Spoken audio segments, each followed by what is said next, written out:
Hello students, आपके अपने YouTube channel success with MBS classes में आप सभी बच्चों का एक बार फिर से स्वागत है। स्टूडेंट्स, वो कहते हैं ना कि इन दुनिया वालों की बातों पे गौर मत करना दोस्त, इन दुनिया वालों की बातों पे गौर मत करना दोस्त। ये मौसम की तरह है, जिस दिन कामयाब होगे ना उस दिन अपना बोलने का तरीका ये बदल डालेंगे। स्टूडेंट्स, प्लस 2 का मैथमेटिक्स बहुत ही अच्छे ढंग से हम कर रहे थे, तो आज हम करेंगे एक्सरसाइज 1.1। कौन से चैप्टर की? फर्स्ट चैप्टर का नाम क्या है? Relation and function. तो रिलेशन एंड फंक्शन से रिलेटेड जितनी भी बेसिक बातें थी मैंने इस लेक्चर से पहले वाले लेक्चर के अंदर कंप्लीट उसको प्रोवाइड करवा दिया है। जो बच्चे आज के लेक्चर में नए हैं वो इससे पहले वाली वीडियो को जरूर देखें। स्टूडेंट्स, इसी वीडियो के डिस्क्रिप्शन के अंदर आपको व्हाट्सएप का एक लिंक मिलेगा ग्रुप का, उसमें जो भी बच्चे +2 के हैं तो वो उसमें ऐड हो सकते हैं। उनको फिजिक्स, केमिस्ट्री और मैथ्स और बायो इनके सारे के सारे लेक्चर मैं प्रोवाइड करवाऊंगा और साथ में नोट्स जो भी होंगे PDF फाइल वो भी आपको प्रोवाइड करवाई जाएगी। तो देर ना करें, जल्दी से जुड़ें और ज़्यादा से ज़्यादा वीडियो को शेयर करें अपने दोस्तों के साथ और पढ़ाई का आनंद लें। तो स्टूडेंट्स, अपना चल रहा है 1.1 एक्सरसाइज के बारे में डिस्कशन, तो स्टूडेंट्स जुड़े रहना है बस। तो चलिए हम शुरू करते हैं आज का अपना फर्स्ट सम 1.1 एक्सरसाइज के अंदर। Determine whether each of the following relations are reflexive, symmetry और ट्रांजिटिव। अपने को चेक करना है कि नीचे जो भी अपने को सिचुएशंस दे रखी है, अपना मैथ रफ नोटबुक और पेन पास में लेके बैठे स्टूडेंट, क्योंकि मैथमेटिक्स के बिना आप स्टेटमेंट्स कहां से देखोगे। मैं तो इसमें से देख देख के आपको बता दूंगा, लेकिन आपको मैथमेटिक्स अपने पास रखना है। तो determine whether each of the following relations are reflexive, symmetry और ट्रांजिटिव। तो फर्स्ट क्वेश्चन दे रखा अपने को student, relation are in the set A is equal to 1 2 3 up to 14। Define R is equal to, अपने को ए सेट दे रखा है स्टूडेंट्स, उसके अंदर क्या दे रखा है 1 2 3 4 अप टू 14। समझ में आ रही बात? कोई दिक्कत नहीं है। अगर कोई दिक्कत आए तो बेझिझक कमेंट करना। अपना रिलेशन डिफाइन कर रखा है वो क्या है स्टूडेंट्स, अपने पास एक्स वाई की फॉर्म में है, जहां पर 3x - y is equal to 0। ये अपने पास रिलेशन डिफाइन है। स्टूडेंट्स, मैंने सबसे पहले आपको बताया था कल वाले लेक्चर के अंदर कि आपको क्या करना है, सबसे पहले क्रॉस प्रोडक्ट करनी है। तो जैसे ही मैं सेट की ए के साथ ही क्रॉस प्रोडक्ट करूंगा तो क्या बनेगा स्टूडेंट, 1 1 बनेगा, यानी 1 की 1 के साथ, फिर 1 की 2 के साथ, फिर 1 की 3 के साथ, ऐसे चलता जाएगा और लास्ट में अपने पास कितना बनेगा स्टूडेंट्स, 14 की 14 के साथ भी बनेगी ना, यही बनेगी क्रॉस प्रोडक्ट। अब अपने को रिलेशन डिफाइन करना था, क्या था, एक्स वाई की फॉर्म में, जहां पर 3x - y is equal to क्या बनेगा 0। तो स्टूडेंट सबसे पहले मैं चेक करूंगा रिफ्लेक्सिव। क्या चेक करना है अपने को? रिफ्लेक्सिव। स्टूडेंट, बहुत ही अच्छे ढंग से समझाने की कोशिश करूंगा, अगर फिर भी दिक्कत लगे तो कमेंट करने से चूकना नहीं है। समझ में आ रही ना बात? तो रिफ्लेक्सिव चेक कर रहे हैं हम। तो रिफ्लेक्सिव के अंदर मैंने आपको बताया था स्टूडेंट्स, वो ऑर्डर्ड पेयर उठाएंगे जो सेम है, यानी 1 1 2 2 3 3 4 4 A B B जो भी है। तो स्टूडेंट्स, जैसे इसमें से उठाऊंगा तो मेरे पास क्या बनेगा 1 1 2 2 3 3, ऐसे चलता जाऊंगा तो लास्ट में कितना आएगा स्टूडेंट्स, 14 14 आएगा कि नहीं आएगा? आएगा ना। वो सेम वाले तो अपने को उठाने थे। अब स्टूडेंट्स, मैंने ये बताया था कि अगर ये सेम वाले हो तो रिफ्लेक्सिव है। कब? जब दी गई कंडीशन को सेटिस्फाई करे तो, अदरवाइज नहीं है। तो मैं ये ऑर्डर्ड पेयर यहां पर पुट करके देखता हूं। तो स्टूडेंट्स, x की जगह 1 है और y की जगह भी 1 है, इसमें पुट करके देखता हूं। तो यहां पर आ गया 3 × 1, x की जगह 1 माइनस y की जगह भी 1 इज इक्वल टू आना क्या चाहिए 0। इसको मैं सोल्व करता हूं तो मेरे पास क्या बनेगा स्टूडेंट 2, 3 1 जा 3, 3 - 1 2, 2 इज इक्वल टू 0 होता है क्या? नेवर, कभी नहीं होता। इसका मतलब ये जो ऑर्डर्ड पेयर है ये कंडीशन को सेटिस्फाई नहीं करेगा, ऐसे ये भी नहीं करेगा, ऐसे ये भी नहीं, ऐसे ये, यानी कोई भी ऐसा ऑर्डर्ड पेयर सेम एलिमेंट्स वाला ऐसा नहीं होगा जो दी गई कंडीशन को सेटिस्फाई करे। इसलिए so it is not reflexive. बात समझ में आ गई बेटा? कोई दिक्कत नहीं है ना, ये रिफ्लेक्सिव नहीं है। क्यों नहीं है? क्योंकि जो ऑर्डर्ड पेयर मैंने छांटने थे वो छांट लिए, ठीक है, चूज कर लिए, फिर कंडीशन अप्लाई करके देखी तो वो कंडीशन को सेटिस्फाई नहीं करते। बात समझ में आ रही है? उसके बाद में सेकंड अपने को चेक करना था स्टूडेंट्स, क्या, सिमेट्री। स्टूडेंट्स, मैं आपको बार बार बोल रहा हूं, मेथड सीख लो, हर एक सम सोल्व कर दोगे। अगर क्वेश्चन समझोगे ना तो एक क्वेश्चन समझ में आएगा, दूसरा क्वेश्चन मान लो रट के फिर कर लोगे।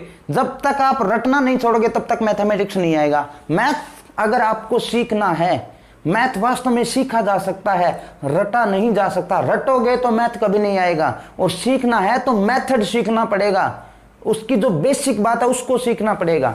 तो स्टूडेंट्स, सिमेट्री रिलेशन कौन सा होता है? सबसे पहले ये देखो, मैंने आपको सिमेट्री के अंदर बताया था स्टूडेंट्स कि एक ऐसा ऑर्डर्ड पेयर होता है जो कंडीशन को सेटिस्फाई करेगा। समझ आ रही बात? अपने को चेक करना है कि दूसरा उसका उल्टा है कि नहीं, यानी ए बी है तो बी ए उस ऑर्डर्ड पेयर उस क्रॉस प्रोडक्ट के अंदर बनते हैं कि नहीं बनते। देखते हैं हम। सबसे पहले देखिए, यहां पर मैं क्या पुट करूं, इस ऑर्डर्ड पेयर में से, इन ऑर्डर्ड पेयर में से ऐसा कौन सा ऑर्डर्ड पेयर है जो दी गई कंडीशन को सेटिस्फाई करेगा। स्टूडेंट, नहीं पता चलता ना, कोई दिक्कत नहीं है, आप इनमें से कोई भी वैल्यू एक की जगह पुट कर लो, एक्स की जगह। मैं यहां पुट कर देता हूं स्टूडेंट, 1 पुट करता हूं, x इक्वल टू क्या पुट करता हूं, 1। तो मेरे को यह पता चल जाएगा कौन सा ऑर्डर पेयर है जो गिवन कंडीशन को सेटिस्फाई करेगा। तो यहां पे मैं पुट करता हूं student 3 into 1 minus y is equal to 0। मेरे पास बन गया student minus y is equal to, ये 3 बनेगा ना, इधर जाके क्या हो जाएगा, माइनस का 3, माइनस से माइनस कैंसिल, तो y की वैल्यू कितनी आ गई, 3। यानी एक ऐसा ऑर्डर पेयर 1 और 3 है जो दी गई कंडीशन को सेटिस्फाई करेगा। बात समझ में आ गई? तो 1 और 3 कंडीशन को सेटिस्फाई करेगा, ठीक है। उसके बाद में इसका उल्टा, यानी 3 और 1। अब हमें पता है स्टूडेंट 3 1 आना चाहिए, और इस क्रॉस प्रोडक्ट के अंदर आएगा कहीं ना कहीं जाके। समझ में आ रहा है ना, कोई दिक्कत नहीं है। अब इस 3 1 के ऊपर कंडीशन अप्लाई करके देखो, इस पे तो कंडीशन अप्लाई हो रही थी, मेरे को चेक करना था इसका उल्टा ऑर्डर्ड पेयर है कि नहीं है, इसमें तो है। अब मैं इस पर कंडीशन अप्लाई करवा रहा हूं। कंडीशन अप्लाई अगर मैं करवाऊं तो x की जगह 3 पुट करना है, y की जगह 1। इसमें पुट कर देता हूं स्टूडेंट 3 इंटू एक्स की जगह कितना, 3, माइनस में y की जगह कितना पुट करना, 1 इज इक्वल टू क्या आंसर आना चाहिए, 0। 3 3 जा 9, 9 minus 1 8, 8 never is equal to 0।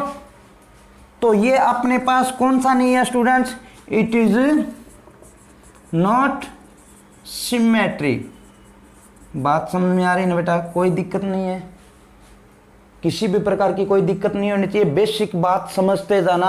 हमने रिफ्लेक्सिव और सिमेट्री 2 चीजें चेक की है। अभी मैं शुरू वाले जो सम करवा रहा हूं ना, उनके अंदर अगर आपका बेस बन गया तो आगे जितने भी सम आएंगे ना, उनमें सभी में आप सम सोल्व कर दोगे।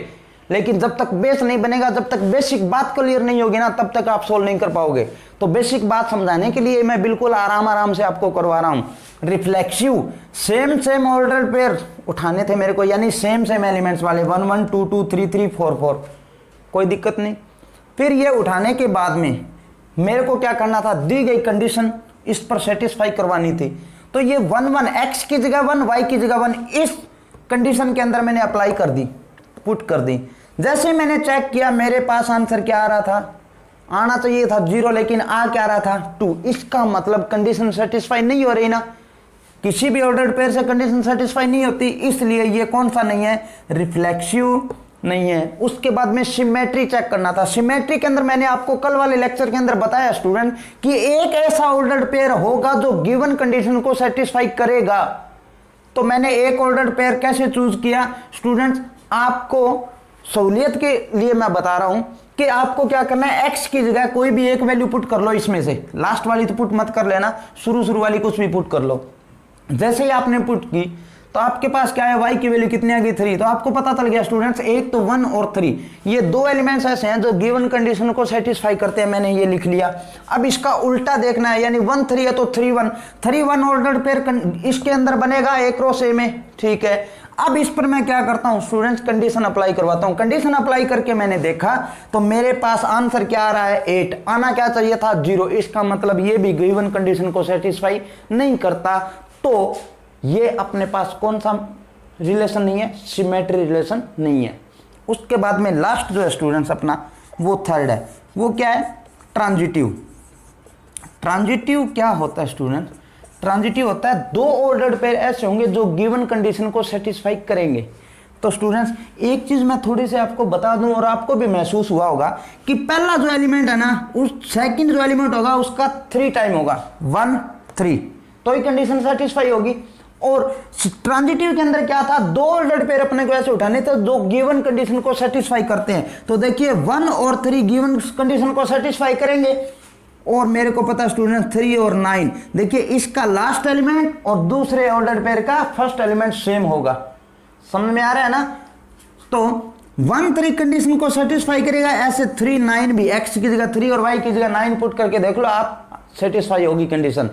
अब मेरे को ये चेक करना था कि इसका तो फर्स्ट और इसका लास्ट यानी 1 और 9 इस क्रॉस प्रोडक्ट के अंदर आएगा कि नहीं आएगा? आएगा, श्योर है। 1 1 2 2 1 1 1 2 1 3 1 4 1 5 1 6 1 7 1 8 1 9 आएगा ना? आएगा। अब मैं चेक करता हूं इस पे गिवन कंडीशन लगा के। कंडीशन क्या थी? 3x minus y is equal to 0। तो x की जगह 1 और y की जगह 9 पुट करता हूं। जैसे मैं पुट करूंगा स्टूडेंट, 3 इंटू एक्स की जगह 1 माइनस में y की जगह 9 और आंसर क्या आना चाहिए? 0। 3 1 जा 3, 3 माइनस 9 इज इक्वल टू 0। तो ये क्या बनेगा स्टूडेंट? माइनस का 6 0 के इक्वल होगा क्या? नहीं होगा। इसका मतलब ये कौन सा नहीं है? ट्रांजिटिव भी नहीं है। तो यहां पर लिखोगे स्टूडेंट्स क्या? It is not transitive relation. बस ये चीज अपने को चेक करनी थी। 3 रिलेशन अपने को फाइंड करने थे, रिफ्लेक्सिव, सिमेट्री और ट्रांजिटिव। मैं उम्मीद के साथ कह सकता हूं, बिल्कुल भरोसे के साथ, कि जितनी बात मैंने अभी आपको बताई है वो 100% आपके समझ में आई है। फिर भी अगर कोई दिक्कत है तो बेझिझक कमेंट करना है। नीचे जो डिस्क्रिप्शन में दे रखा है आपको व्हाट्सएप ग्रुप, उसमें आप अपना कमेंट, अपना क्वेश्चन छोड़ सकते हो। मैं सोल्व करके आपके पास भेज दूंगा। तो नेक्स्ट क्वेश्चन की तरफ बढ़ते हैं स्टूडेंट। अपना मैथ रफ नोटबुक और पेन पास में लेके बैठे। मैं बार बार आपको बोल रहा हूं, अगर मैथ वास्तव में सीखना है, क्योंकि इंपॉर्टेंट बात कोई भी होगी तो वह आपको अगर बोलता हूं कि बेटा ये नोट कर लो, तो साथ के साथ नोट करते जाओगे तो आपका माइंड भी लेक्चर के अंदर रहेगा और वो बात भी नोट हो जाएगी। और अगर आप ये सोचो कि मैं बाद में नोट कर लूंगा या कर लूंगी, तो बेटा एक बार टाइम जब निकल जाएगा ना, उसके बाद में आप ये सोचोगे कोई बात नहीं, थोड़ी देर बाद कर लूंगी, थोड़ी देर बाद कर लूंगा, लेकिन वो भूल जाओगे। फिर आप कहोगे सर ये कैसे हो गया, ये पार्ट कैसे बना, फिर दिक्कत आएगी। नेक्स्ट क्वेश्चन है स्टूडेंट इसी का। Relation are in this set natural number. अब की बार क्या नेचुरल नंबर है? Natural number defined as R is equal to x y की फॉर्म में दे रखा है, y is equal to x plus 5 and x less than equal to x less than 4 दे रखा है। नेचुरल नंबर पे अपने को डिफाइन करना है। अब स्टूडेंट्स अपने पास नेचुरल नंबर है 1 2 3 4 5 अप टू इन्फिनिटी, तो सारों की तो क्रॉस प्रोडक्ट हो नहीं सकती। और अपने को रिलेशन डिफाइन करके दे रखा है, वो क्या दे रखा है स्टूडेंट्स? एक्स वाई की फॉर्म में है, जहां पर y is equal to x plus 5 है और x लेस देन 4 है, इक्वल टू नहीं है। तो आपको थोड़ा सा ध्यान रखना है। क्या ध्यान रखना है स्टूडेंट? कि अपने पास x की जो वैल्यू है, ये दे रखा है ना,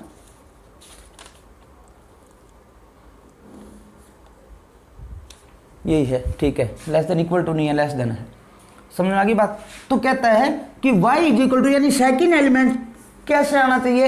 x के अंदर अगर मैं 5 ऐड करूं तो आना चाहिए, एक बात। दूसरी बात क्या है कि x की वैल्यू मेरे को 4 से छोटी ही लेनी है, 4 के इक्वल भी नहीं लेनी, कोई दिक्कत नहीं। नेचुरल नंबर आपको पता है स्टूडेंट, नेचुरल नंबर से नेचुरल नंबर की क्रॉस प्रोडक्ट करोगे आपके पास बनेगा ना 1 1 1 2 अप टू, अब पता नहीं कहां तक जाएंगे, इन्फिनिटी इन्फिनिटी तक।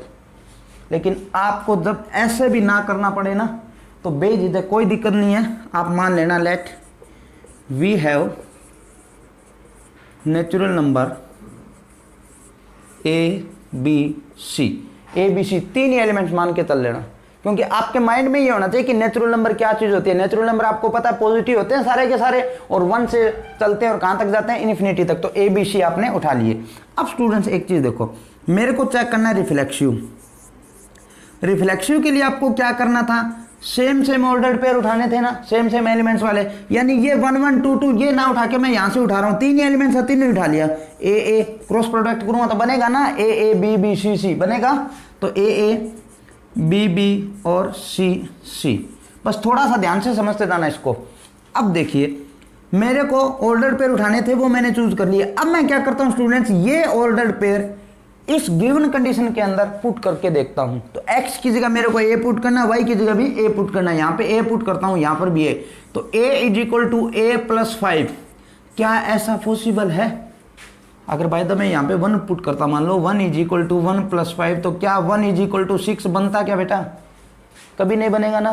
समझ में आ रही है ना बात? यानी a never is equal to a plus 5। a के इक्वल हो सकता है, a कभी भी उससे बड़े के इक्वल नहीं होगा। तो इसका मतलब इट इज नॉट रिफ्लेक्सिव, ये रिफ्लेक्सिव नहीं है।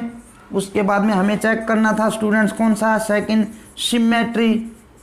सिमेट्री के अंदर क्या था स्टूडेंट्स, आपको बताया था कि एक ऐसा ऑर्डर्ड पेयर होगा जो गिवन कंडीशन को सेटिस्फाई करेगा, गिवन कंडीशन को सेटिस्फाई करेगा। इसका मतलब मैंने मान लिया कि ए और बी की जगह कुछ भी हो सकता है, कोई भी नेचुरल नंबर, यानी यहाँ पर 1 और यहाँ पर 6 लिख दूं तो इसमें 5 ऐड करने के बाद में ये आएगा कि नहीं आएगा दूसरा एलिमेंट। समझ में आ रही है ना बात? अब मेरे को ये चेक करना है इसका उल्टा बी ए इसमें बनेगा कि नहीं बनेगा। जब मैं क्रॉस प्रोडक्ट करूंगा श्योर बनेगा, सारे के सारे हम नेचुरल नंबर ले रहे हैं। अब इस पर मेरे को गिवन कंडीशन सेटिस्फाई करवानी है। अब एक चीज देखो स्टूडेंट, मैं कह रहा हूं कि ए बी पे कंडीशन सेटिस्फाई हो रही है, इसका मतलब ए और यहां पर y की जगह y इज इक्वल टू मेरे पास है क्या x प्लस 5 और a b है, तो इसका मतलब x की जगह a और y की जगह b, तो इसकी जगह b पुट कर दिया और यहाँ पर मैंने a पुट कर दिया प्लस 5। मान लेता हूँ कि ये a में 5 ऐड करता हूँ तो b आता है, ठीक है कोई दिक्कत नहीं। अब क्या है स्टूडेंट, अगर मैं इसका उल्टा कर दूँ b a, तो यहाँ पर a और यहाँ पर मेरे पास क्या बना स्टूडेंट्स b प्लस 5। क्या ऐसा पॉसिबल है क्या कि b भी आ जाए a में 5 जोड़ने के बाद और a आ जाए, वही दोनों एलिमेंट्स है सेम। b में b आता है कब, a में 5 जोड़ता हूं तब, और a आता है जब b में 5 जोड़ता हूं तब। इसका मतलब ये दोनों इक्वल नहीं हो सकते। समझ में आ रही है ना बात? तो अपने पास ये दोनों के दोनों एलिमेंट्स अलग अलग हैं, तो ये अपने पास क्या नहीं हो सकता स्टूडेंट, सिमेट्री नहीं हो सकता। अरे दोबारा एक चीज और देखो, अगर बाय द वे मैं ऐसे कर दूं 1 6 है, तो यहां पर मैं 1 लिखता हूं और यहां पे मेरे पास 6 है, तो 6 इज इक्वल टू 1 प्लस 5, ठीक है बन गया। अब मैं इसका उल्टा करूं तो y की जगह तो 6 था पहले और a की जगह x की जगह क्या था 1। अब इसका उल्टा कर रहा हूं, इधर तो 1 हो गया, इधर मेरे पास हो गया स्टूडेंट 6 प्लस 5, तो क्या 1 इज इक्वल टू 11 होगा? कभी नहीं हो सकता। इसका मतलब सिमेट्री भी नहीं है। स्टूडेंट बिल्कुल बेसिक तरीके से समझने की कोशिश करनी है और अपने माइंड से ये चीजें निकाल दो कि अपन जब भी एग्जाम्पल लेते हैं ना तो 1 से लेके 10 तक काउंटिंग ही लेते हैं। सबसे बड़ी दिक्कत यही है अपने बच्चों में, सबसे बड़ी दिक्कत है अपने माइंड में ये 1 से लेके 10 तक। जब ये जो भी हम सम सोल्व करते हैं ना उसके अंदर 1 से 10 तक ये एग्जाम्पल लेते हैं। अरे बेटा नेचुरल नंबर 1 से लेके इन्फिनिटी तक होते हैं, real number negative positive point root सब कुछ होता है ना, पता है ना आपको? तो ये चीजें आपको माइंड से निकालनी पड़ेगी। थोड़ा सा अपने माइंड को वाइड करो। समझ में आ रही बात? जितना ज्यादा आप वाइड करोगे उतना ही ज्यादा इनको समझने में आसानी होगी। तो अब देखिए नेक्स्ट हम समझते हैं स्टूडेंट थर्ड, वो क्या है ट्रांजिटिव। और ट्रांजिटिव के अंदर क्या था स्टूडेंट्स कि 2 ऑर्डर्ड पेयर ऐसे होंगे जो गिवन कंडीशन को सेटिस्फाई करेंगे। मान लेता हूं मैं कि 1 6, आपको एग्जांपल के तौर पे बता रहा हूं 1 6, देखो इसमें 5 जोड़ूंगा तो 6 आएगा कि नहीं आएगा? आएगा। उसके बाद में 6 और 12, 11, इसमें 5 जोड़ूंगा तो 11 आएगा कि नहीं आएगा? आएगा। अब मैं 1 इसका तो फर्स्ट और इसका लास्ट एलिमेंट क्या है मेरे पास 11। अब देखो फर्स्ट में 5 ऐड करने के बाद में 11 आएगा क्या? नहीं आता ना। इसका मतलब 2 तो गिवन कंडीशन को सेटिस्फाई कर रहे थे, लेकिन ये थर्ड है ना वो गिवन कंडीशन को सेटिस्फाई नहीं करेगा। और यहां पर मैं क्या लिखूंगा स्टूडेंट्स, ऐसे लिखना है ए बी और बी सी, यानी 3 एलिमेंट्स थे, ए बी कंडीशन को सेटिस्फाई करता है, बी सी कंडीशन को सेटिस्फाई करता है। तो आप एक चीज थोड़ा सा नोट करके देखो ना, अगर बाय द वे ये ना होता तो ए में 5 जोड़ता हूं तो बी आता है, यानी ए से ये कितना ज्यादा है 5, और बी में 5 जोड़ता हूं तो सी आता है। इसका मतलब ए से ये 5 ज्यादा ये था और बी से 5 ज्यादा ये, इसका मतलब ए से ये कितना ज्यादा हो गया 10। तो मैं यहां पर अगर ए और सी करूंगा तो स्टूडेंट इसमें 5 जोड़ने पे तो सी नहीं आएगा, इसमें 10 जोड़ने पे सी आएगा ना। इसका मतलब ये ट्रांजिटिव भी नहीं है। 2 क्वेश्चन करवाइए मैंने आपको, बहुत ही बढ़िया तरीके से करवाने की कोशिश कर रहा हूं स्टूडेंट, बस जुड़े रहना है, वीडियो को लास्ट तक जरूर देखना है और जितने भी आपके फ्रेंड्स हैं उनके पास इनको शेयर भी करना, ठीक है बेटा। तो नेक्स्ट सम की तरफ बढ़ते हैं। नेक्स्ट सम अपना क्या है, मैथ अगर आपके पास है तो उसकी स्टेटमेंट साथ के साथ पढ़ लिया करो, ताकि मैं दोबारा जब उस स्टेटमेंट को थोड़ा सा एक्सप्लेन करूं तो आपके अच्छे तरीके से समझ में आ जाए। तो स्टूडेंट नेक्स्ट जो इसका थर्ड पार्ट दे रखा है उसमें दे रखा है relation are in the set A. Set A दे रखा है 1 2 3 4 5 6। अब देखिए कितना बढ़िया सम दे रखा है, अपने पास ए सेट दे रखा है स्टूडेंट 1 2 3 4 5 6 और रिलेशन डिफाइन करके दे रखा है अपने को क्या, एक्स वाई की फॉर्म में अपने को ऑर्डर पेयर उठाने हैं जहां पर y is divisible by x.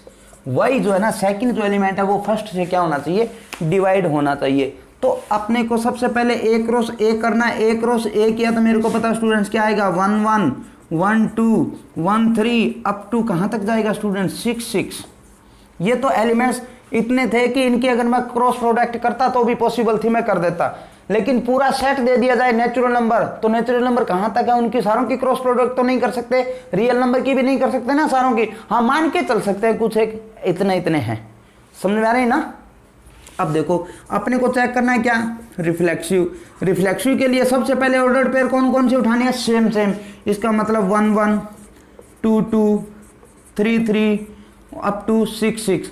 बेटा जब भी ये ऑर्डर्ड पेयर उठाओ ना, अपनी तरफ से उठा तो लिया, लेकिन आप ये जरूर देखा करो कि ये ऑर्डर्ड पेयर वास्तव में क्रॉस प्रोडक्ट के अंदर बनते हैं कि नहीं बनते, धक्के से नहीं उठाने हैं, समझ में आ रही ना बात। तो 1 1 इसमें आएगा है, आगे 2 2 भी आएगा कहीं ना कहीं, 3 3 भी आएगा, कहां तक जाएंगे ये 6 6 तक जाएंगे, इसलिए ये सारे ऑर्डर्ड पेयर बनेंगे इसमें।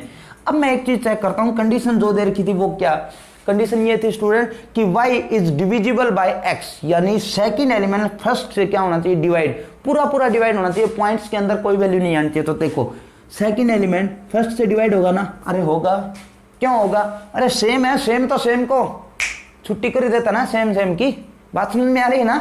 तो आपको पता चल गया कि सेकंड जो है ना वो फर्स्ट से डिवाइड होगा, ऐसे ही 2 भी 2 से डिवाइड होगा, 3 भी 3 से डिवाइड होगा, 6 6 से भी डिवाइड होगा। तो यहां पर आप लिखोगे for all x belongs to a।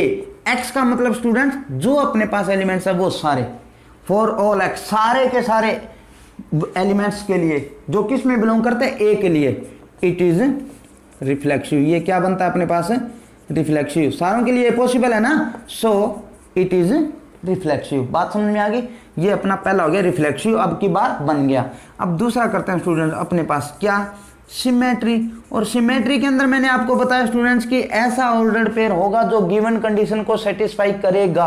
तो पहले मैं वो ऑर्डर्ड पेयर उठा लेता हूं। तो सबसे पहले मैंने देखा 1 2, देखो 2 को 1 पूरा पूरा डिवाइड करेगा, अरे छोटे छोटे ऑर्डर्ड पेयर उठा लिया करो, कोई दिक्कत नहीं है, बस आपको चेक करना है किस तरीके से बनेगा वो चेक करके बताना है। तो 1 है वो 2 को डिवाइड करेगा, यस श्योर करेगा। अब मेरे को चेक करना स्टूडेंट्स 2 1 2 1, सबसे पहले तो ये चेक करो कि ऑर्डर्ड पेयर बनेगा कि नहीं बनेगा, क्रॉस प्रोडक्ट में बनेगा, 1 1 1 2 1 3 ऐसे करके 1 6 तक जाएगा, फिर 2 1 2 2 2 3 ऐसे करके 2 6 तक जाएगा ना। तो 2 1 आएगा कि नहीं आएगा उसमें, यस श्योर आएगा। अब मेरे को गिवन कंडीशन सेटिस्फाई करवानी है। गिवन कंडीशन क्या है स्टूडेंट, सेकंड एलिमेंट को फर्स्ट एलिमेंट कंप्लीटली डिवाइड करना चाहिए। तो देखो सेकंड एलिमेंट 1 है, फर्स्ट एलिमेंट 2 है, तो मेरे पास क्या बनेगा स्टूडेंट 0.5। और मैंने अभी आपको बताया था कि पॉइंट्स के अंदर वैल्यू अपने को नहीं देनी है, रिलेशन के अंदर क्या होना चाहिए, y is divisible bye x, जो y है वो x से पूरा डिवाइड होना चाहिए, पॉइंट्स के अंदर अपने को वैल्यू नहीं चाहिए। बात समझ में आ रही है, इसका मतलब ये क्या नहीं है स्टूडेंट्स, अपने पास सिमेट्री नहीं है। तो यहां पे लिख दोगे it is not symmetry. Third, अब स्टूडेंट थर्ड क्या है वो देखो, मेरे को चेक करना क्या, ट्रांजिटिव। ध्यान से समझते जाना बेटा, कोई दिक्कत नहीं आएगी। तो देखिए 2 ऑर्डर्ड पेयर, ट्रांजिटिव आ गया ना, तो 2 ऑर्डर्ड पेयर ऐसे उठाने हैं जो कंडीशन को सेटिस्फाई करते हैं। तो मैंने वो उठा लिया, देखो 1 2 2 को 1 पूरा पूरा डिवाइड करेगा। सेकंड जो ऑर्डर्ड पेयर होगा स्टूडेंट, इसका लास्ट एलिमेंट क्या है 2, और आगे वाला मैंने उठा लिया स्टूडेंट्स 4 क्यों उठाया, क्योंकि 4 2 से डिवाइड होगा। ये ऑर्डर्ड पेयर वो उठाने हैं जो कंडीशन को सेटिस्फाई कर रहे हैं, इसलिए मैंने 2 और 4 उठाया है। अब मेरे को चेक करना है स्टूडेंट्स 1 4 इसके अंदर आएगा कि नहीं आएगा, आएगा ना, 1 4 आएगा कहीं ना कहीं, 1 1 1 2 1 3 आगे 1 4 ही आना था। अब ये ऑर्डर्ड पेयर इसके अंदर है, ठीक है। अब क्या करना है, इस पर गिवन कंडीशन अप्लाई करके देखो, ये 4 जो है वो 1 से डिवाइड होगा कि नहीं होगा, होगा ना। अरे 4 1 से डिवाइड होगा, होगा, पक्का होगा, इसलिए ये क्या स्टूडेंट ट्रांजिटिव है। तो अपने पास इस सम के अंदर कौन कौन से रिलेशन बनते हैं स्टूडेंट, एक तो रिफ्लेक्सिव बनता है, एक ट्रांजिटिव बनता है, सिमेट्री नहीं बनता। और अगर बाय द वे ये सिमेट्री भी हो जाता ना तो उस रिलेशन को हम बोलते हैं इक्विवेलेंस रिलेशन। आपको कल वाले लेक्चर के अंदर मैंने बताया है स्टूडेंट, बिल्कुल बेसिक बातें उस लेक्चर के अंदर है, तो आप पहले उस लेक्चर को जरूर देखना अगर आप आज की क्लास के अंदर नए स्टूडेंट्स हो तो चलिए नेक्स्ट क्वेश्चन की तरफ चलते हैं। आज के तारीख में, आज के लेक्चर के अंदर मैं आपको सिर्फ बिल्कुल बेसिक सम करवाऊंगा ताकि आपका इंटरेस्ट बने, क्योंकि बेटा ये जो चैप्टर है ना, फर्स्ट चैप्टर, मैं आपको बार बार बता रहा हूं कि ये सबसे ज्यादा डिपेंड करता है प्रीवियस नॉलेज के ऊपर, यानी आपने पिछली क्लास का कितना का नॉलेज ले रखा है। तो जिन बच्चों को +1 का बिल्कुल भी नॉलेज नहीं है रिलेशन एंड फंक्शन से रिलेटेड, तो मैं आपको बताना चाहूंगा कि पहले, सारा कुछ नहीं कह रहा मैं, लेकिन पहले +1 के मैथ में रिलेशन एंड फंक्शन से रिलेटेड जो भी बेसिक बातें हैं वो जरूर पढ़ने की कोशिश करें। और इससे पहले वाले लेक्चर के अंदर भी मैंने +1 वाली बातें डाली है, तो वो भी देख ले, कोई दिक्कत नहीं है, फिर आपको +1 वाला देखने की जरूरत नहीं पड़ेगी। तो नेक्स्ट क्वेश्चन की तरफ चलते हैं स्टूडेंट। नेक्स्ट क्वेश्चन अपने को दे रखा है, relation R in the set Z of all integers defined as R is equal to xy x minus y is an integer। कहता है कि मेरे पास इंटीजर्स हैं कंप्लीटली, सारे के सारे इंटीजर्स है। अब स्टूडेंट्स आपको ही पता है सारे इंटीजर्स लिखने पॉसिबल है क्या, नहीं है। दूसरी बात, सारों की क्रॉस प्रोडक्ट करवा सकते हैं क्या, -∞ से लेके +∞ तक नहीं करवा सकते ना। तो जो चीज़ पॉसिबल नहीं है ना उसको अपने माइंड में लेके चला करो भी हाँ ये चीज़ ऐसी होती है। इंटीजर्स आपको पता है कि ये चीज़ होता है, इंटीजर्स तो जानते हो, नेगेटिव नंबर और पॉजिटिव नंबर, तो इंटीजर्स लेके चले। और उसके अंदर मैंने एलिमेंट्स ले लिए स्टूडेंट सिर्फ A B C और D, कुछ भी ले सकता हूँ, अपने को पता है भी ये इंटीजर्स हैं, बस नेगेटिव भी हो चाहे पॉजिटिव भी हो, अपने को कोई लेना देना नहीं है।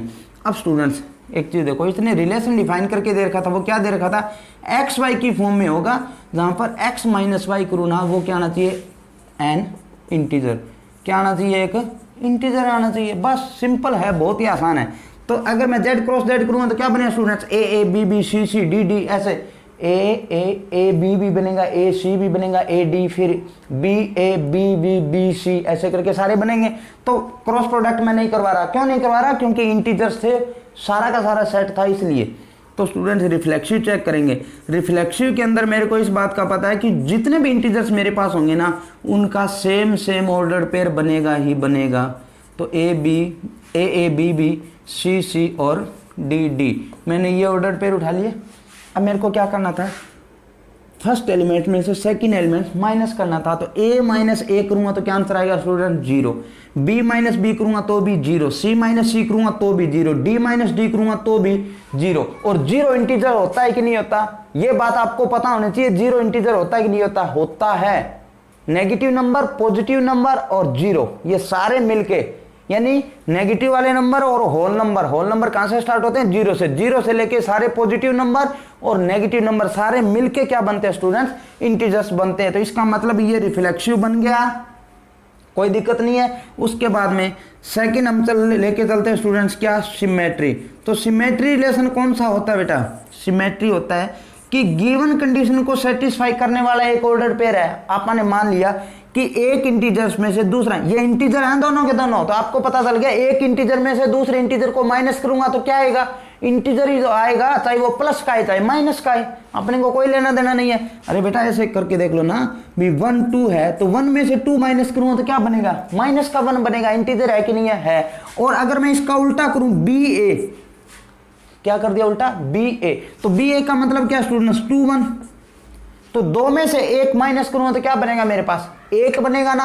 अब आप ये मत लेके चलना कि सर 1 - 2 तो मेरे पास -1 आया था और 2 - 1 मेरे पास प्लस का 1 आया, तो दोनों इक्वल नहीं है इसलिए ये सिमेट्री नहीं है। अरे अपने को ये चेक नहीं करना है कि इक्वल नहीं है, अपने को ये चेक करना है कि इसमें से इसको माइनस करूं तो इंटीजर आना चाहिए और 2 में से 1 को माइनस करूं तो भी इंटीजर आना चाहिए, चाहे प्लस का आए चाहे माइनस आए, दोनों सेम आए चाहे ना आए, अपने को कोई लेना देना नहीं है, सिर्फ इंटीजर आना चाहिए। तो स्टूडेंट्स अपने पास हर एक ए बी सी की वैल्यू के लिए क्या बनेगा, ये पॉसिबल होगी ना, कंडीशन सेटिस्फाई करेगा तो ये क्या बन जाएगा, सिमेट्री रिलेशन बन जाएगा। बात समझ में आ रही है ना बेटा, कोई दिक्कत नहीं है। उसके बाद में नेक्स्ट अपने पास आ जाएगा स्टूडेंट्स वो क्या, ट्रांजिटिव। और ट्रांजिटिव के अंदर क्या बताया था मैंने आपको कि दो ऑर्डर्ड पेयर ऐसे होंगे जो गिवन कंडीशन को सेटिस्फाई करेंगे। तो मैंने मान लिया ए बी और बी सी ये दो ऑर्डर्ड पेयर ऐसे हैं जो कंडीशन को सेटिस्फाई करते हैं। इसका मतलब यहां से इसको माइनस करूं 1 और 2 को माइनस करूं तो मेरे पास कंडीशन सेटिस्फाई हो रही है। 2 और 3 कर दिया तो भी कंडीशन सेटिस्फाई होगी, यहां कोमा है बीच में, ठीक है। और अब इसका फर्स्ट एलिमेंट इसका लास्ट एलिमेंट तो 1 और 3 स्टूडेंट्स, 1 और 3 यहां पर मैं चलो ये लिख देता हूं ए सी, ऊपर लिख देते हैं 1 3। तो देखिए ए में से बी को माइनस करूं इंटीजर्स, क्योंकि ये इंटीजर है और इंटीजर में चाहे इंटीजर जोड़ दो तो भी इंटीजर बनता है और इंटीजर में से इंटीजर चाहे माइनस कर दो तो भी इंटीजर बनता है। तो इंटीजर में से माइनस क्या इंटीजर में से इंटीजर माइनस क्या इंटीजर में से इंटीजर माइनस क्या है, क्या बनेगा इंटीजर। इसका मतलब अपने पास ये भी गिवन कंडीशन को सेटिस्फाई करेगा ना। और आपको स्टूडेंट्स मैंने बताया था कि जब किसी के अंदर रिफ्लेक्सिव भी बन जाए, सिमेट्री भी बन जाए और ट्रांजिटिव भी बन जाए तो उस रिलेशन को कौन सा रिलेशन बोला जाता है, इक्विवेलेंस रिलेशन। और आपके पेपर के अंदर 100% आपको एक क्वेश्चन मिलेगा कि prove that this is not an equivalence relation या prove that this is an equivalence relation. समझ में आ रही बात, कोई दिक्कत नहीं है। उसके बाद में एक सम और को बताता हूं स्टूडेंट्स, उसके 5 पार्ट हैं तो वो 500 पार्ट आप खुद सोल्व कर लोगे अगर आपने बेसिक बातें सीख ली है तो नेक्स्ट सम है स्टूडेंट्स अपने पास वो दे रखा है relation are in the set A of human being in a town at a particular time given. R relation अपने को दिखा रखा है students, x and y work at the same place. देखो कहता है ह्यूमन बीइंग है।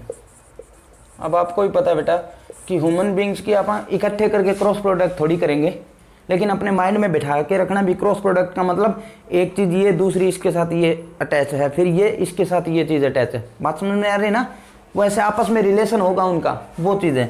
तो ह्यूमन बीइंग्स दे के अपन मान लिया स्टूडेंट्स लेट सेट अपने पास क्या सेट ए है और वो मैंने मान लिया क्या ए small B small C small D. और ये सारे के सारे क्या स्टूडेंट्स अपने पास एक जो सोसाइटी है उसके ह्यूमन बीइंग्स हैं, यानी वहाँ के रहने वाले लोग हैं ये। तो स्टूडेंट्स अगर मैं क्रॉस प्रोडक्ट करूँ तो इसका मतलब खुद से रिलेटेड होगा, A B C D E B बनेगा, ए बी फिर ए सी ए डी ऐसे सारे बनेंगे ना। तो अब हम क्या करते हैं स्टूडेंट्स, रिफ्लेक्सिव चेक करते हैं। तो रिफ्लेक्सिव चेक करेंगे तो सेम ऑर्डर पर उठाने, यानी ए बी सी और डी। स्टूडेंट्स मैं यहाँ पर वो रिलेशन लिखना भूल गया, वो रिलेशन क्या था फर्स्ट सम का, कहता है एक्स वाई की फॉर्म में, जहाँ पे x and y work at same place पर काम करते हैं। तो स्टूडेंट्स एक चीज देखिए, ये ए नाम से बंदा है ना, ये भी किस नाम से बंदा है ए, यानी दोनों बंदे एक ही है ना, एक ही बंदा है और वो एक जगह काम कर रहा है। मान लो ये यहां पर काम कर रहा है ए, तो ये ए भी तो यहीं पर ही काम कर रहा है। समझ में आ रही बात, यानी ये जो अपने पास ऑर्डर पेयर पहला है वो गिवन कंडीशन को सेटिस्फाई कर रहा है ना, एक ही जगह काम कर रहा है तो एक ही जगह ही काम करेगा, एक बंदा तो एक जगह ही काम करेगा। समझ में आ रही बात। उसके बाद में बी भी कंडीशन को सेटिस्फाई करेगा, सी भी कंडीशन को सेटिस्फाई करेगा और डी भी कंडीशन को सेटिस्फाई करेगा। तो ये अपने पास क्या बन जाएगा, रिफ्लेक्सिव। तो यहां पे आप लिखोगे student for all x belongs to society, जो अपने पास थी सोसाइटी, या सोसाइटी ना लिखो तो आप सेट ए लिख देना, इट इज रिफ्लेक्सिव। ये क्या है अपने पास, रिफ्लेक्सिव है। बात समझ में आ गई। उसके बाद में स्टूडेंट्स अपने पास सेकंड क्या है, सिमेट्री। और सिमेट्री क्या है स्टूडेंट्स, उसके अंदर एक गिवन कंडीशन को सेटिस्फाई करेगा। मान लो दो बंदे हैं, ठीक है, एक तो अपने पास है राम सिंह और एक है अपने पास रण सिंह, दोनों एक ही जगह पे काम कर रहे हैं। अब देखो यहां पर मान लिया मैंने ए और बी, ये दो बंदे ऐसे हैं जो एक ही जगह पे काम कर रहे हैं। तो अगर मैं इनको उल्टा कर दूं, पहले बी लिख दूं बाद में ए कर दूं, स्टूडेंट्स एक राम सिंह और एक रण सिंह है, दोनों एक जगह काम करते हैं। अब रण सिंह को मैंने इधर कर दिया, राम सिंह को इधर कर दिया, तो क्या वो उसी जगह काम नहीं कर रहे होंगे। समझ में आ रही ना बात। इसका मतलब अगर दो कंडीशन को सेटिस्फाई कर रहे हैं तो उनको आगे पीछे कैसे भी कर दो, वो गिवन कंडीशन को सेटिस्फाई करेंगे। कौन सी कंडीशन को, सेम प्लेस वाली को। तो ये अपने पास क्या बन जाएगा स्टूडेंट्स, यहां पे लिखोगे for all it is symmetry. सभी के लिए ये क्या स्टूडेंट सिमेट्री बनेगा। उसके बाद में अपने पास आ गया स्टूडेंट थर्ड, वो क्या है ट्रांजिटिव। आपको बताया था ट्रांजिटिव के अंदर क्या होता है स्टूडेंट्स, गिवन कंडीशन को सेटिस्फाई करने वाले दो ऑर्डर्ड पेयर होते हैं ना, ए बी और बी सी। अब मेरे को चेक करना है ए सी बनता है कि नहीं बनता, तो ए सी बनेगा। इसकी अगर मैं क्रॉस प्रोडक्ट करूंगा तो ए सी बनेगा ना कहीं बनेगा। अब देखिए ए बी एक जगह काम करते हैं, बी और सी भी एक जगह काम करते हैं। देखो यहां पर मैं वैसे बना के दिखा दूं, यहां पर ए और बी काम करते हैं, बी और सी ये एक ही जगह है, समझा रही बात। बी और सी भी यहीं काम करते हैं, तो ए सी यहां पर काम करेगा कि नहीं करेगा स्टूडेंट, करेगा ना। तीन बंदे हैं, राम सिंह, रण सिंह और एक और ले लो आप कोई भी, बलविंदर। किसी का नाम हो तो बुरा मत मानना बेटा, ठीक है। तो राम सिंह, रण सिंह और बलविंदर, राम सिंह और रण सिंह एक जगह काम करते हैं। फिर राम सिंह को एक बार आपने नेग्लेक्ट कर दिया, यानी देखा नहीं उसकी तरफ। रण सिंह और बलविंदर एक जगह काम करते हैं, तो क्या राम सिंह और बलविंदर एक जगह काम नहीं कर रहे हो, कर रहे हैं ना। इसका मतलब ये अपने पास क्या बन जाएगा ट्रांजिटिव। तो स्टूडेंट्स अपने पास रिफ्लेक्सिव भी बन गया, सिमेट्री भी बन गया और ट्रांजिटिव भी बन गया। तो ये कौन सा रिलेशन है, इक्विवेलेंस रिलेशन है। उसके बाद में स्टूडेंट इसी का सेकंड पार्ट है, कहता है कि x and y live in the same locality. Same locality के अंदर वो रह रहे हैं, तो स्टूडेंट एक ही सोसाइटी के हैं, खुद की जगह ही सेम वाला। अगर मैं यहां पर ये कर दूं x y live same society, तो स्टूडेंट्स बात तो वही है, खुद सेम खुद के साथ रिलेटेड होगा कि नहीं होगा, होगा, क्योंकि जहां पर मैं रह रहा हूं वहीं पे मैं रह रहा हूं।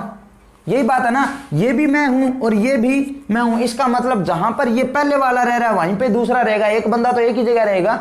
इसका मतलब ये रिफ्लेक्सिव भी बनेगा। सिमेट्री का मतलब आप और आपके पापा, मान लो आप और आपके पापा, समझ में आ रही बात। तो आपके पापा और आप, इधर आपके पापा इधर आप हो, अगर इनको मैं ऐसे चेंज कर दूं तो भी तो उसी जगह रहोगे, उसी लोकेलिटी में रहोगे ना।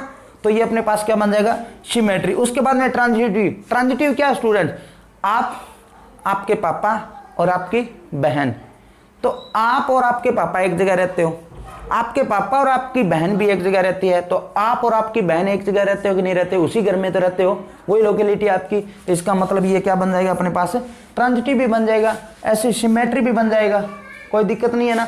तो ये अपने पास रिफ्लेक्सिव, सिमेट्री और ट्रांजिटिव बन जाएगा। तो ये कौन सा बन जाएगा अपने पास इक्विवेलेंस रिलेशन। बस सिंपल सा है स्टूडेंट। नेक्स्ट जो अपने पास दे रखा है student, x is exactly 7 centimetre taller than y. ये थोड़ा सा समझने वाला है। X is exactly 7 centimetre taller than y. कहता है कि जो ये एक्स है ना पहले वाला, ये दूसरे से एग्जैक्ट 7 सेंटीमीटर बड़ा है। कोई दिक्कत नहीं स्टूडेंट्स, लेके चलते हैं हम। मैं यहां पर ये तीनों नाम तो पढ़े रहने देता हूं, अपने को थोड़ी सी आसानी हो जाएगी। अब देखिए रिफ्लेक्सिव के लिए क्या करना होता है, सेम, यानी अपने पास बनेगा स्टूडेंट्स ए बी सी और डी ये बनेगा। अब एक चीज देखिए, ये खुद है, कोई इंसान है, इंसान की बात चल रही है, ये इंसान है और ये भी वही इंसान है। अब क्या ये पहले वाला इंसान, मैं मेरे से 7 सेंटीमीटर बड़ा हूं क्या, आप खुद से 7 सेंटीमीटर बड़े हो क्या, कोई भी इंसान खुद से 7 सेंटीमीटर बड़ा, यानी 7 सेंटीमीटर छोड़ो 1 इंच भी बड़ा, 1 सेंटीमीटर भी बड़ा नहीं हो सकता। यानी खुद है वो खुद ही है। मेरी हाइट अगर 5 फुट 10 इंच है तो मेरी हाइट कहीं भी जाके देख लो 5 फुट 10 इंच रहेगी। आपकी हाइट अगर 5 फुट 9 इंच है तो 5 फुट 9 इंच ही रहेगी। तो यानी खुद से कभी भी 7 सेंटीमीटर बड़ा नहीं हो सकता। तो यहां पे लिखोगे इट इज नॉट पॉसिबल, ये पॉसिबल नहीं है। क्या पॉसिबल नहीं है बेटा, पॉसिबल ये नहीं है कि खुद से कभी भी 7 सेंटीमीटर बड़ा हो नहीं सकता, ये कंडीशन है वो सेटिस्फाई नहीं हो रही। तो यहां पे लिखोगे so it is not reflexive. अब सिमेट्री बेटा, सिमेट्री के अंदर यहां पर 2 बंदों की बात होगी, एक बंदा दूसरे से 7 सेंटीमीटर बड़ा है। अब देखो ए बी, ये ऑर्डर पेयर मैंने उठा लिया। अभी ये जो है ना एक्स, इससे 7 सेंटीमीटर बड़ा है, बात समझ में आ रही। यानी इसकी हाइट मान लो 4 है, तो इसकी जो हाइट है ना वो 4 फुट 7 इंच है। इसकी तो 4 फुट थी और इसकी 4 फुट, सॉरी उल्टा हो गया, ये 4 फुट 7 इंच और ये 4 है। यानी ये जो है ना इससे 7 सेंटीमीटर कम है और ये 7 सेंटीमीटर इससे ज्यादा है। बात समझ में आ गई। अब अगर मैं इसको उल्टा कर दूं तो मेरे पास यहां तो बी आ गया और यहां पर ए आ गया, लेकिन कंडीशन यही है स्टूडेंट, एक्स का मतलब पहले वाला दूसरे से 7 सेंटीमीटर बड़ा है क्या? अब नहीं है, क्योंकि मैंने बोला है कि बी है ना वो 7 सेंटीमीटर छोटा है, तो इस बी को चाहे मैं इधर वाली साइड कर दूं चाहे इधर वाली साइड कर दूं, रहेगा तो बी छोटा। लेकिन यहां पर कहता है कि बी की अगर पोजीशन पहले वाली जगह आ गई, नहीं तो पहला ही चेक करना है मेरे को, तो पहला दूसरे से 7 सेंटीमीटर बड़ा नहीं है, हाँ छोटा जरूर है, लेकिन अपने को बताना क्या था, बड़ा होना चाहिए। इसका मतलब ये पॉसिबल नहीं होगा ना, कभी भी पॉसिबल नहीं है। समझ में आ रहा है ना? तो ये क्या नहीं बनेगा अपने पास, सिमेट्री नहीं बनेगा। तो यहां पे लिखोगे इट इज नॉट सिमेट्री। उसके बाद में स्टूडेंट ट्रांजिटिव आ जाएगा, और ट्रांजिटिव क्या होता है? ट्रांजिटिव होता है स्टूडेंट दो ऑर्डर्ड पेयर, यानी ए बी और बी सी, ये कंडीशन को सेटिस्फाई। स्टूडेंट्स ये बी मैं लेके चल रहा हूं, तो आप यहां मत सोचना कि ये बी कौन सा आ गया, कोई भी ह्यूमन बीइंग हो सकता है, सारे के सारे। तो ये इससे 7 सेंटीमीटर बड़ा है, ए जो है वो बी से, ए बी से कितना बड़ा है? 7 सेंटीमीटर। इसके अंदर 7 जोड़ दूं तो ही वो इसके इक्वल आता है, हाइट की बात चल रही है। अब बी है वो सी से, बी है वो सी से 7 सेंटीमीटर बड़ा है। बात समझ में आ गई? अब एक चीज देखो स्टूडेंट, ए से बी 7 सेंटीमीटर बड़ा था, और बी जो है वो सी से 7 सेंटीमीटर बड़ा है। ए बी से बड़ा है और बी सी से बड़ा है। तो देखो ये 7 सेंटीमीटर बड़ा है, इन दोनों के बीच में गैप कितना है? 7 का। इन दोनों के बीच में भी गैप कितना है? 7 का। अब मेरे को चेक करना है ए सी उसके अंदर आएगा कि नहीं आएगा। तो देखिए स्टूडेंट, ए से बी तक जाने में 7, बी से सी तक जाने में 7, तो ए से सी तक यहां से यहां 7, फिर यहां से यहां तक जाने में 7, तो 7 और 7 14 बन गया ना। लेकिन इसने बोला था होना कितना चाहिए? सिर्फ ही 7 सेंटीमीटर। इसका मतलब ये ट्रांजिटिव कंडीशन को भी सेटिस्फाई नहीं करेगा। तो अपने पास ये रिफ्लेक्सिव भी नहीं है, सिमेट्री भी नहीं है, और ट्रांजिटिव भी नहीं है। बात समझ में आ गई? कोई दिक्कत नहीं है। इसके बाद में स्टूडेंट नेक्स्ट दे रखा है x is wife of y, x is wife of y. अब देखिए स्टूडेंट, हंसने वाली बात ही है ना इसमें कि रिफ्लेक्सिव चेक करेंगे तो खुद की वाइफ होगी क्या? कभी नहीं हो सकती। एक बात तो आप स्पष्ट बोल दोगे सर रिफ्लेक्सिव नहीं है। सिमेट्री के अंदर क्या हो सकता है? हस्बैंड वाइफ ले लेते हैं, मान लो आप और आपके पापा। पहले मैंने लिख लिया आपके फादर और फिर आपकी मदर। समझ में आ रहा है? अब अगर मैं इनको ऐसे बदल दूं, देखो ये जो है ना, क्या दे रखा था? एक्स इज वाइफ दे रखा है क्या? एक्स इज वाइफ, सॉरी पहले वाला है ना वो वाइफ है, तो यहां पर अपने पास मदर पहले और फादर बाद में, पहले वाला दूसरे की वाइफ है, ठीक है। अब इसको मैं उल्टा करूंगा तो एफ और एम फादर और मदर बनेगा। क्या पहले वाला दूसरे की वाइफ है? नहीं है ना। अरे जब फादर मदर यहां पर ऐसे था तो यही बने रहेगी ना हमेशा ही वाइफ। समझ में आ रहा है ना बेटा? कोई दिक्कत नहीं है। तो ये जो फादर है ये इसके हस्बैंड है ना कि वाइफ है, तो इसका मतलब ये सिमेट्री भी नहीं बनेगा। उसके बाद में ट्रांजिटिव देखो, ट्रांजिटिव सिंपल सी बात देखो, ए और बी ये अपने पास है मदर और ये है फादर, ये इसकी वाइफ है। अब अगर बाय द वे मैं एफ, क्योंकि इसका लास्ट एलिमेंट उठाना था ना आगे वाले सम के अंदर, आगे वाले जो अपन ट्रांजिटिव चेक करें उसके अंदर, तो ये एफ आ गया। अब स्टूडेंट्स फादर है वो किसकी वाइफ होगी? है ना अच्छी वाली बात, किसी की वाइफ नहीं हो सकती ना फादर। तो इसका मतलब ये क्या नहीं है अपने पास? ट्रांजिटिव भी नहीं है, ये कंडीशन ही सेटिस्फाई नहीं होगी, ऑर्डर्ड पेयर ही नहीं बनेगा। तो अपने पास क्या बन गया स्टूडेंट? रिफ्लेक्सिव भी नहीं है, सिमेट्री भी नहीं है और ट्रांजिटिव भी नहीं है। तो स्टूडेंट्स इस तरीके से मैं उम्मीद करता हूं कि जो 1.1 एक्सरसाइज के फर्स्ट सम के 5 पार्ट थे वो मैंने आज आपको कंप्लीट करवाए हैं। 5 पार्ट के अंदर बेटा सम भी बहुत ज्यादा हो गए, समझ में आ रही ना बात? 4 पार्ट तो सीधे ही थे और उसके बाद में 5वें पार्ट के भी 5 पार्ट थे, और हो सकता है एक आधा ज़्यादा ही हो, नहीं 5 ही है। तो अपने पास ये ज़्यादा सम हो जाएंगे आज की डेट के अंदर। तो मैं उम्मीद करता हूँ कि जितना भी मैंने अभी आपको करवाया ना वो सारा समझ में आया है। लेकिन फिर भी दिक्कत हो ना बेटा तो बेझिझक कमेंट कर देना, आपकी प्रॉब्लम सोल्व करके आपके पास मैं भेज दूंगा। तो कल मिलूंगा नए लेक्चर के साथ, तब तक आप सभी दोस्तों का थैंक यू।